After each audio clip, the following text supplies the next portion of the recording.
శౌర్య త్యాగము, సత్యాచరణ గ్రహణము, సత్యార్థ ప్రకాశం, ద్వితీయ సముల్లాసం.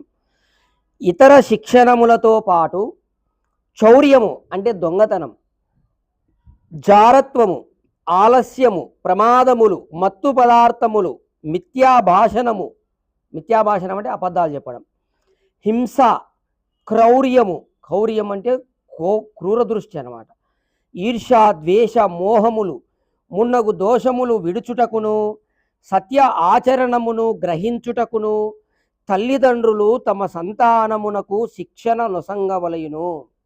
ఇవన్నీ పిల్లలకు తల్లిదండ్రులే నేర్పాల.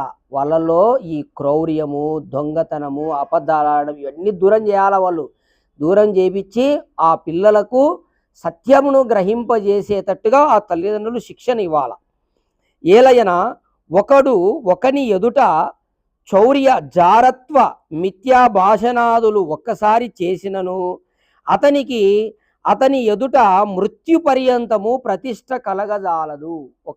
ఎవరైనా సరే ఒకని ఎదుట దొంగతనం కానీ, అబద్ధాలు చెప్పడం కానీ, ఏదన్నా జారత్వం అంటే మోసం చేయడం కానీ చేసినప్పుడు ఎప్పుడే కూడా ఆ వ్యక్తి తెలిసిందనుకోండి, ఇంకా ఆ వ్యక్తి అతను మరణ పర్యంతము నమ్మడు. ఒక్కసారి అట్లా తెలిసిందంటే, కాబట్టి ఎప్పుడు కూడా అలా చేయకూడదు. అలాగే చేసిన ప్రతిజ్ఞను మిథ్య వనర్చువానికి కలుగునంత హాని మరి ఎవ్వరికీ కలగదు. చూడండి, ఇంకొక విషయం కూడా ఇక్కడ స్పష్టంగా, మనము ఏదైనా ఒక ప్రతిజ్ఞను చేసిన తర్వాత అది మళ్ళీ దాన్ని ఆ ప్రతిజ్ఞ అబద్ధమని వనర్చేటటువంటి చేయకుండా ఉంటాడు చూడండి, అతనికి కలిగినంత హాని ఇంకా ఎవ్వరికి కలగదంట. అంటే ఊరికే ప్రతిజ్ఞలు చేయడం, నేను చేస్తా అని అది చేయకుండా ఉంటాడు చూడండి, అట్లాంటి వారికి కలిగినంత హాని ఇంకెవరికి కలగదు. కాబట్టి అలా నీ పిల్లలకు ట్రైనింగ్ ఇవ్వకూడదు. ఊరికేనే ఎవరికి ప్రతిజ్ఞలు, వాగ్దానాలు చేయకూడదు. పిల్లలకు నేర్పాల అట్లా.